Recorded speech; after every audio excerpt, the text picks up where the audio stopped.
नमस्कार साथियों, शुरुआत करते हैं आधुनिक काल काव्य से। प्रश्न संख्या 281। माघ के शिशुपाल वध के 2 सर्गों का अनुवाद हिंदी माघ के नाम से किस कवि ने किया? गिरिधर शर्मा नवरत्न ने। मृगी दुख मोचन किसकी रचना है? पंडित लोचन प्रसाद पांडेय। नए मन का स्वागत, नवीन संवत्सर का स्वागत आदि किसकी रचना है? राय देवी प्रसाद पूर्ण की।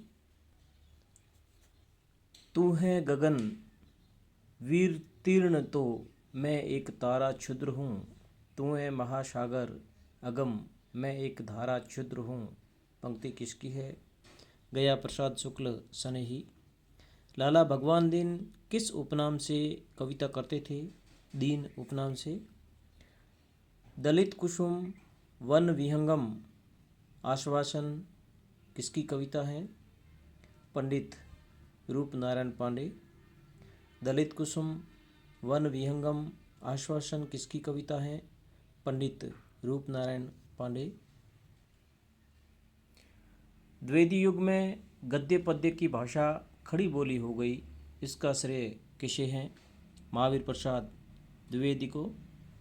मैथिली शरण गुप्त की पहली कविता है हेमंत, 1905 सरस्वती में छपी।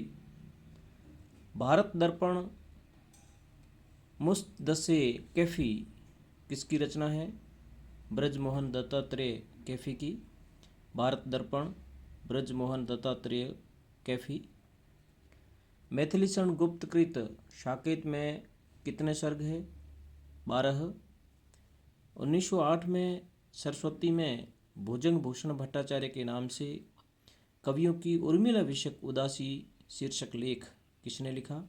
महावीर प्रसाद द्विवेदी ने। मैथिली शरण गुप्त कृत यशोधरा है चप्पू काव्य। किस कवि ने अपने को कौटुंबिक कवि मात्र कहा है? मैथिली शरण गुप्त। भारत प्रताप भानु उच्च उदयाचल से कोहरा को बुद्धि का चिर हटता है। पंक्ति किसकी है? जगन्नाथ दास रत्नाकर। आचार्य शुक्ल ने श्रीधर पाठक के बाद स्वच्छंदतावाद का दूसरा कवि किसे माना है? रामनरेश त्रिपाठी को। जगत सच्चाई सार किसकी रचना है? श्रीधर पाठक की।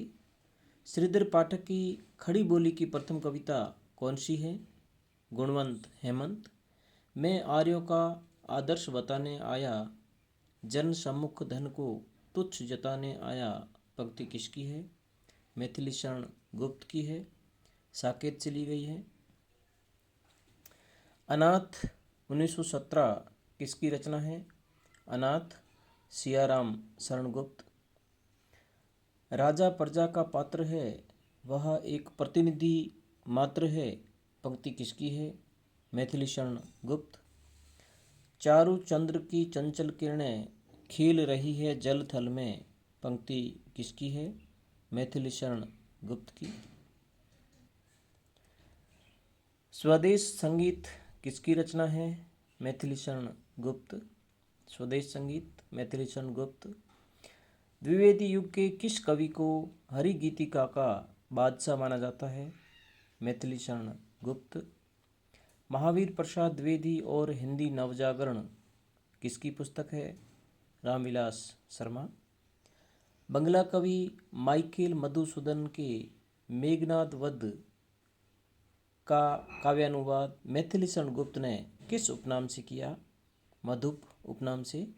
बंगला कवि माइकेल मधुसूदन के मेघनाद वध का काव्यानुवाद मैथिली शरण गुप्त ने किस उपनाम से किया? मधुप उपनाम से। रत्नाकर ने खड़ी बोली में कितने कवित लिखे? 2। द्विवेदी जी के पत्र पाठक जी के नाम 1982 के संकलन करता है पदमधर पाठक। मैथिली शरण गुप्त के गुरु थे महावीर प्रसाद द्विवेदी। लिखो न करो लेखनी बंद, श्रीधर सम सब कवि स्वच्छंद। पंक्ति किसकी है? श्रीधर पाठक। भाषा और साहित्य के व्यवस्थापक के रूप में कौन जाने जाते हैं? महावीर प्रसाद द्विवेदी। प्रिय प्रभास का हरिओद ने पहले क्या नाम रखा था? ब्रजांगना विलाप। खड़ी बोली के प्रथम महाकवि माने जाते हैं हरिओद। तारकवध महाकाव्य के रचयिता है गिरिजादत्त शुक्ल। रामनरेश त्रिपाठी की स्फुट कविताओं का संग्रह है मानसी। साकेत के अनुकरण पर रचित ग्रंथ साकेत संत के रचयिता है बलदेव प्रसाद मिश्र। दैत्यवंश और रावण किसका महाकाव्य है? हरदयालु सिंह। द्विवेदी युग में समस्या पूर्ति का केंद्र था कानपुर। मैथिली शरण गुप्त की किस काव्य कृति में जोधपुर के एक राजपूत सरदार की 3 पीढ़ियों तक चलने वाली कथा का वर्णन है? विकट भट्ट। मैथिली शरण गुप्त की कौन सी कृति राजपूती आन की कथा है? रंग में भंग। अपनी किस काव्य कृति में मैथिली शरण गुप्त ने महाभारत की कथा लिखी है? जय भारत में। मैथिली शरण गुप्त के रहस्यवादी गीतों का संकलन है झनकार में।